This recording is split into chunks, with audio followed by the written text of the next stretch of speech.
What up, what up, what up? This is going to be a daily vlog on some shit we really need, because when you find out, as you can kind of see what I'm doing here, as far as what this vlog is going to be about, because you can read it in the title, I'm going to be recording my journey as I become your favorite stand-up comedian. You should be laughing right now, actually, because that's some funny shit to say. I don't know. I always thought that was some funny shit to say. That doesn't roll off the tongue very natural. It's probably just me though. But yeah, I thought about this shit a couple weeks ago. Actually, last week, not a couple weeks ago, probably last week. I wouldn't say it's been a full week yet. And one thing I did notice was nobody really records their journey like that. I saw somebody who was more of like a content creator, but not like a comedian. So no matter what happens, you're gonna see it. No matter what happens, you're gonna be in the loop. So if you aspire to be a comedian, at least you can have something to go off of. Of course, I know you're probably asking why comedy. I don't fucking know. It was kind of one of those things where I didn't dream about it, but I started thinking about it. And I wasn't a big class clown person. I don't have a lot of followers. I don't talk a whole lot, so it's nothing like that. It was just something where I do music, actually. So a hobby of mine was always music. I heard Ali Sadiq kind of joke about how all comedians want to be artists and vice versa and all that. So I'm falling in that category. But yes, this is gonna be interesting. I can tell you that this is gonna be interesting. The fact that I'm even recording this right now tells you that I'm not really playing no games, and I've never been the person to play games. I have a job. I'm not broke. I've worked at the same job for over a decade now. I'm not one of those types, but I am the type to not really ever be satisfied. And if I don't wake up excited about what I'm doing that pays me, I'm gonna probably want to do something else or keep trying to find something that's gonna motivate me. Why not? You only live once. So that's just how I live my life. So when it comes to this is not my first venture. Phone keeps sliding. This ain't my first venture. If you know me, you know that I've tried multiple things, even though I've worked at the same company. I've tried multiple things. I've done real estate. I've done everything but the final class to get your license. I did all the prerequisite classes, was doing good at that, and then I got a promotion at my job. I've worked a couple of jobs before, just trying to make other extra money, because I want to be as comfortable as possible when it comes to finances as well, and it's hard to do that on one income, on one job, not one income, one job. I was going to do trucking for a little bit, not actually drive the trucks, but I was going to manage the company, but you take a lot of money to do shit like that. I was doing consulting, you know what I'm saying? The entrepreneurship shit. That's hard because you got to really be out there when it comes to networking and doing shit like that. And that's not the way my life was really kind of set up. When it comes to comedy though, what I like about this is you can do this shit only at night. That's what I love about it. Because that's kind of where my freedom is right now, is I'm pretty much available all nights. But my days are, mornings, days, and all that shit is kind of busy. So this allows me to be able to put myself out there in person as well as online, of course, but in person mostly, to be able to do what be able to do this comedy shit. But it's definitely not something. It's scary though, because I realize that I'm at the age now at 33 where a lot of people watching this knows you know that whatever you're deciding to do is not easy. Like, you already know that. That's a given now. No matter how it looks, I've been watching all kind of shit on YouTube, all kind of comedians, the good, the bad, the new, the old. And no matter what it looks like, no matter how hard you think it is or easy you think it is, it's just gonna be very fucking challenging. And that's what I'm ready. I'm mentally preparing myself for it. I don't think I've ever really done anything without thinking. So I've always taken calculated risks. But with this stand-up comedy thing, it's very interesting because you know whatever thoughts I'm having right now on my journey, people who failed have those same thoughts. So many people who have failed probably had those same thoughts. You know what I'm saying? So it's just not really knowing for sure until you actually do it. Like, and you can, but I feel like just like anything, you can know to a certain extent. Like, if you're an artist and you paint, I don't need a motherfucker to pay me $1,000 for my painting to know if my shit is good or not. I mean, if I feel like my shit is good, I feel like it's good. I kind of feel that way with this comedy shit, except it's so different because the crowd is really, you know, who you're talking to. So you can think something is funny when you're practicing it on your own shit like that. You can even practice it for the homie, for the family, and they may laugh, but that doesn't mean everybody's gonna laugh. So, like, I'm already kind of thinking about that shit, the delivery. Oh, I'm in Houston, by the way. Houston, Texas. Shout out to everybody in Houston, the comedians. I went to an open mic at the Secret Group, I believe, in Houston. I went there like 3 days ago, just to kind of peep the scene of a possible open mic that I might do when I do my first open mic. Nice, cool, small, like, vibes.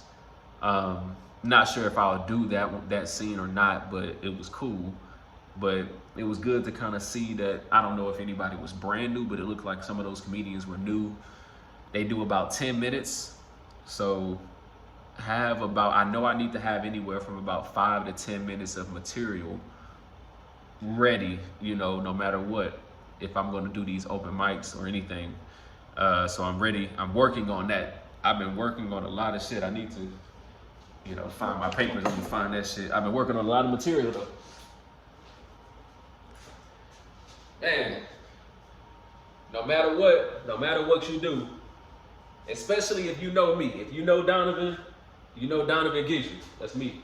If you know me, I know my friends gonna be watching this. Y'all know I done tried a lot of shit. Don't give up, cause this shit gonna be playing 5 years from now, and everybody gonna be like, oh, okay.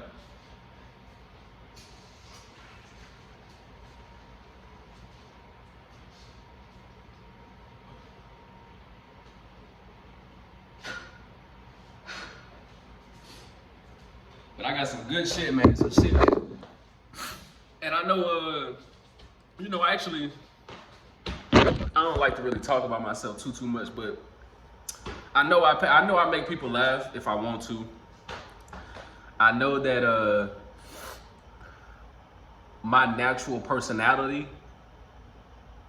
is an introvert, but I know once you get me out of it, I can be whoever, right? Like, I can be whatever. I can be, you know, that life of the party, that life of the whatever, if I feel comfortable enough, you know, to be that person in that environment. So that's another thing that's probably kind of pulling me. I'm not, you know, you can be anybody and be on stage and do comedy, but I'm not necessarily somebody who's shy from it. I'm not eager to be on stage or anything like that. I'm not like somebody who has a background of being on stage, or being the person of attention. I mean, go to a family event, you wouldn't even know Donavon was there. That's just how I am. But yeah, so this is gonna be one of those challenges where I feel good about it, but I felt good about a lot of shit, and that not everything works. So, and what's crazy about it is, I've been married for a while, and I have not told my wife this. So And there's a reason for that. Like I said, I've done multiple things, and I'm up in here watching fucking forensic files, but I've been doing certain things. We're having this steady job, but when you try to do certain things and you've been in a stable relationship, it becomes stressful to that person that you're partnering with, right? Because it's hard to really focus on life when and progressing and moving on and doing other things that you know comes with marriage, starting a family and stuff like that. When you're married to somebody who's a little bit unstable with what they want to do.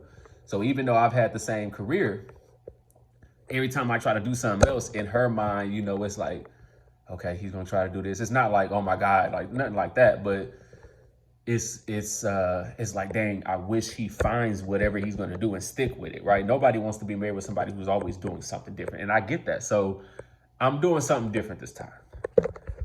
I'm gonna do something different. I ain't gonna say shit. So Ashley is gonna find out about this if shit like this goes viral, which nobody's really gonna see this at first. So I doubt she's gonna see this. I'm not posting this on my YouTube, or I'm not going to post this on social media that she follows. So she's not going to really see this unless somebody just, you know, randomly. But I don't plan on telling my wife until this is successful. I probably won't tell anybody outside of, you know, like people who see this. Because I don't really want to be that person who's always trying shit either. You know, like, if I do, like, in the next 6 months, if you see that I'm on, you know, I'm doing this and you want to come see me, that's how you find out. That's how you find out. I've never been somebody who just launched and just told everybody everything anyway, but you get to the point where you don't even want to tell your closest people, you know, best friends, your wife, not even your brothers, your sisters, your mom, dad, just because you just want to keep focused. You don't want to let anybody's response or lack thereof of cheer or joy or whatever you're telling them for, because you're telling them probably for something. And usually you're telling people because you're wanting some kind of feedback. You're wanting some kind of something that says, yeah, you should do that. You know, yeah, I can see that. You want that validation, and you don't need that fucking validation. And I've known that for a little bit, but I haven't approached anything the way I'm approaching it like now. I don't need the validation because at the end of the day, my success is up to me. Right? So this,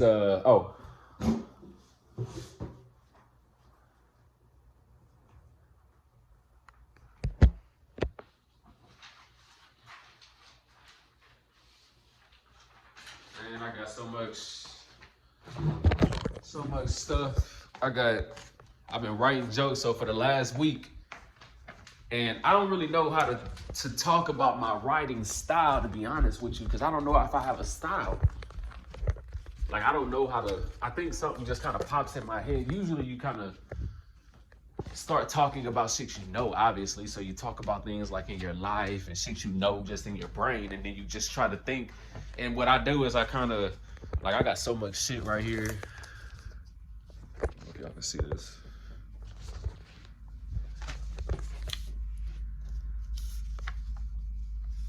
Like, these are,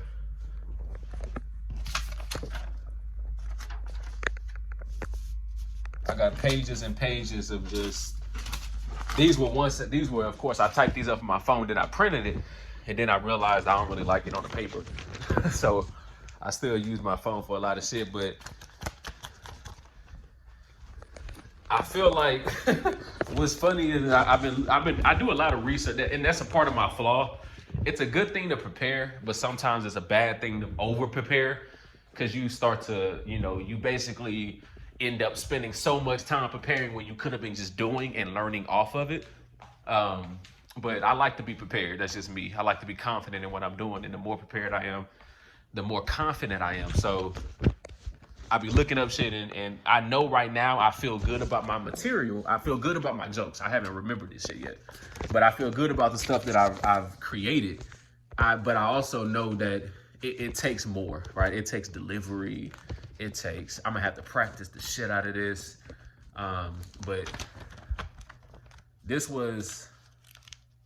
I printed this shit out like 3-4 days ago. So within like 2 days, I had already created all this shit, all this. Now, since then, I've had to put the shit back in my phone. I mean, I've added more shit to my phone.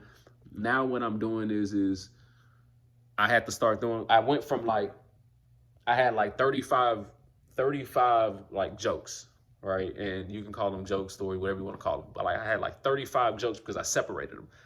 And what I was going to do on the paper was color coded, but then I was like, I don't really like doing it on the paper for whatever reason. I'm never always just sitting down with paper and shit, so I'm always moving because I want to move around, so I'm always on my phone. So I was like, man, I got to keep this shit on my phone. I'm not doing this shit on my paper. But on my phone, I kept adding shit. I think right now I'm like at 40. Then I started color coding them into like relationship shit like that. So I started kind of doing that. And then I realized that I probably didn't have to do that because I did, but then away, like right now I'm putting them in my notes.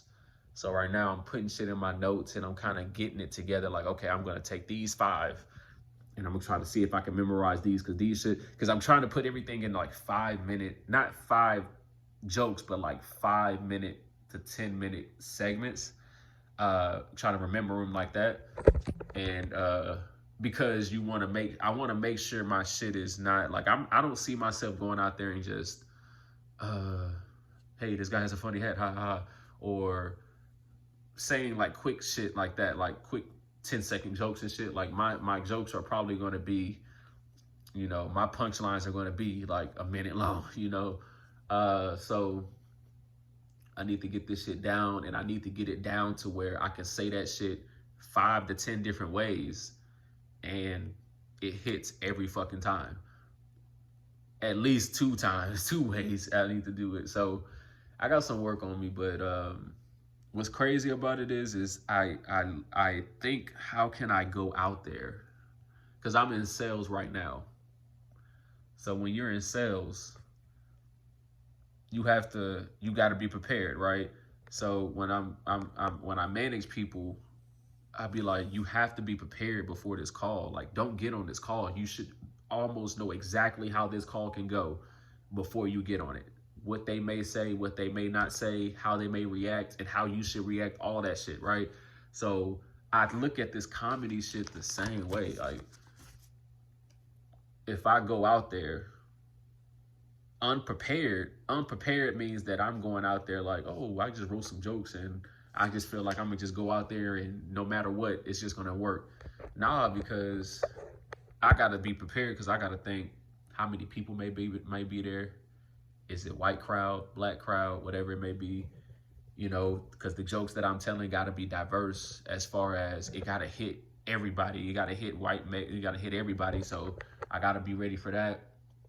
I gotta be ready for if the crowd doesn't really feel it or it doesn't hit the right way. Do I have any like fillers and shit that I can say, that I can bring in? I just gotta be ready, man. So that's kind of the exciting part, though. That's the exciting part about it. So I also had been, in my phone, I had been researching different spots, man. It's like, that's what people always try to figure out, is what to do. And I'm not even gonna lie to you.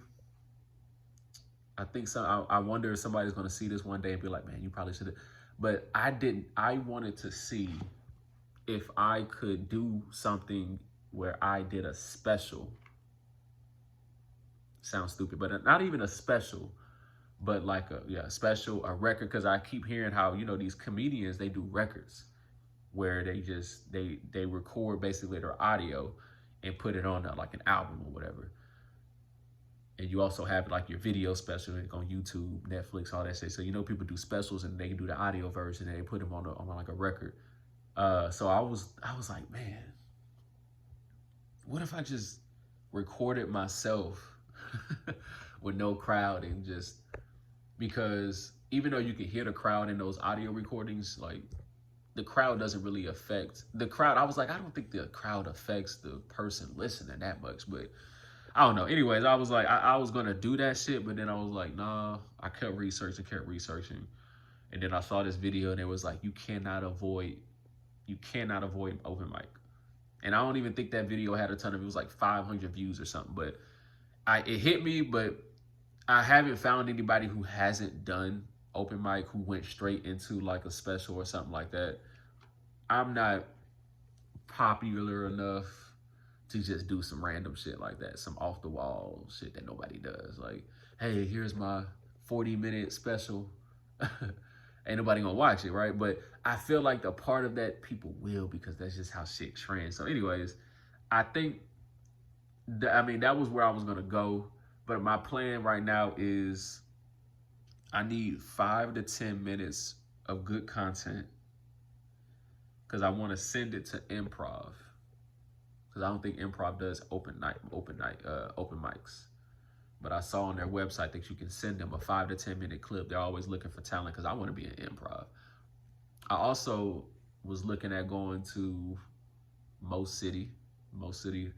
I'm gonna probably hit a crowd like that before I want to hit a crowd like the Secret Group.